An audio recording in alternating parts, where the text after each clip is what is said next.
Hello and welcome to the Teaching Your Kids How to Save videos presented by Aerospace Federal Credit Union. The objective of these videos is to teach you why children need to learn about money, what motivates them to learn about money management, the best ways for them to learn, how to use goal setting, budgeting, saving, employment, and investing as teaching tools, and also how to use an allowance as a teaching tool. We'll also discuss several tools and activities that you can use during various teachable moments each day. The first thing you need to determine is, what are your money values? What do you believe? 85% of parents say they talk to their child regularly about money management. 69% of teenagers say that what they know about managing money they learned from their parents. Use your opinions as the starting point for discussion with your child. Be prepared to explain your beliefs and/or modify your expectations depending on your child's maturity and needs. How do you talk about family finances with your child? Well, that depends on what information you are willing and able to share. Most people find it difficult to talk about money with their spouses, so that they don't even think about bringing their children into the discussion too. But unemotional family conversations about money can be very helpful for all parties. The best time to talk about finances with children are during teachable moments. These can be during certain circumstances. They also relate to the children's attention span and also their interests. A teachable moment is really any time that your child's interest is focused. Be ready to respond to your children's curiosity right away. For circumstances, try things like when you're getting cash from an ATM or using a debit card. This is a good time to explain that you're spending money that you already put into your account earlier. Using a credit card is a good time to point out that you're borrowing money and you will have to pay interest on that if you don't repay it on the due date. Attention! Stop teaching as soon as your child's interest is satisfied. You can revisit the subject the next time you get a chance. Interest. Look for opportunities to teach before family vacation or other event. How might involving your child in planning a family vacation help with the vacation budget? A child who is part of planning the event is more likely to understand and accept spending limits. How much did kids aged 8 to 14 spend on average in 2008? Which do you think is correct? Well, it's actually all of the above. They're the same. We need to teach children about money because they are consumers. 21 million U.S. children aged 8 to 14 wield about $43 billion in spending power annually.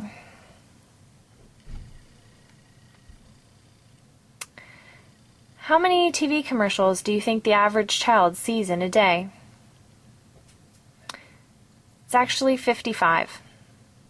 Children in the U.S. watch about 4 hours of television every day. The average child sees more than 20,000 commercials each year, nearly 55 a day. We need to teach children about money because they want to buy. Ads are geared towards children, and the program children watch may determine the types of ads they see. Make sure you know what your child is watching. In 2009, advertisers spent an average of $2,994 per household. An estimated 5%, or $17 billion, was aimed at children. Half of that for snack food. Children feel constant pressure to have what their peers have. Children aged 12 to 17 ask their parents to buy things an average of 9 times. 55% of the time, they're actually successful. What percentage of parents involve their teenagers in family spending or budgeting decisions? The correct answer is B. While 71% agree that the best way for teens to learn about money is from guided, hands-on experience or their own example, only 1 in 5 parents, or 20%, actually involve their teen to a great extent in the family's budgeting and spending decisions. What motivates children to learn to manage money? There's three main things: the desire to reach a goal, the desire to master a skill, or the desire for independence. When we talk about goals, most adults go to work every day, not for the joy of working, but for the fruits of their labor, the income to support their self and family, and to enjoy life. Work brings the income to achieve our goals. Mastery. Humans have an instinctive need to apply new skills. Mastery brings pride and makes new accomplishments possible. Independence. Even young children want to do things for themselves. What's on your child's wish list?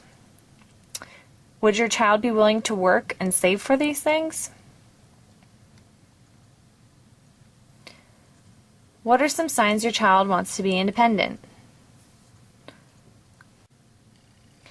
How children learn about money. Children learn to mimic adult behavior. The behavior doesn't have to be taught, just witnessed. Examples include table manners and foul language used following an injury or accident. You often can use your child's natural desire to mimic by displaying behavior you desire.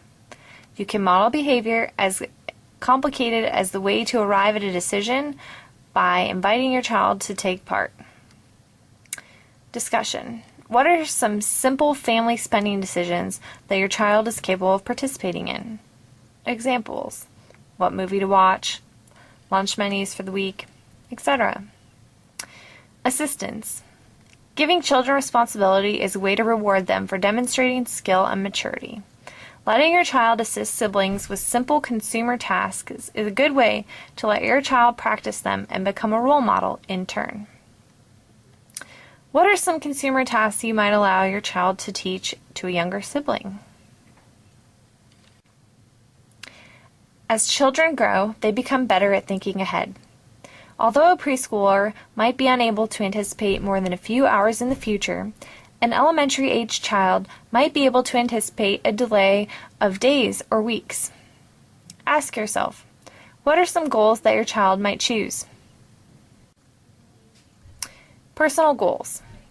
Children learn to plan when they work towards goals that they've chosen, not those that someone else chooses for them. Only personal goals are truly motivating. Planning. A child with a personal goal is more receptive to creating a plan to reach the goal and taking the steps necessary. Growing maturity and freedom. Praise your child for setting and achieving a goal. Demonstrate that this is an accomplishment that you value and will reward with increasing privileges. And the hard knocks. Avoid bailing out a child who chooses to spend money unwisely. Hard knocks early in life cost less than hard knocks later. Ask yourself, what are some money lessons that you learned by making a mistake? Consequences. If a younger child decides to spend money on a cheap toy that breaks soon after you purchase it, don't buy a replacement. Explain that because money is limited, he or she should think about the item's quality and the decision to buy.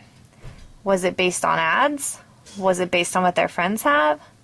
What did your child learn? If an older child overspends on expensive brand name sneakers and has nothing left for movies with friends or other unexpected treats, don't bail them out.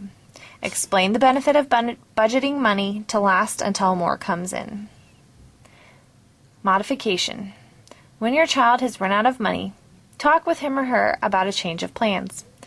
For example, ask, is there a less expensive or maybe a free alternative to going to the movies?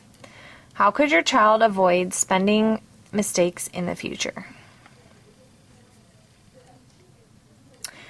What percentage of income does the average child less than age 13 receive from their parents? The correct answer is C.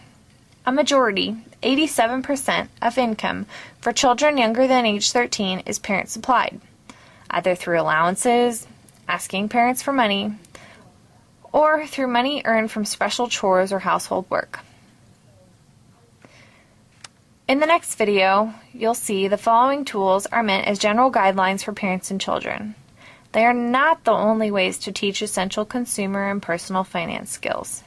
They might not even be the best methods for your child. Take them as suggestions and feel free to test and modify them as needed. Be sure to let your child take part in adapting the following tools and identifying which tools are most important to your family. Techniques that he or she has a hand in developing are much more likely to motivate children for a lifetime than rigid rules that a parent might impose. That concludes our first video. Please move on to video number 2.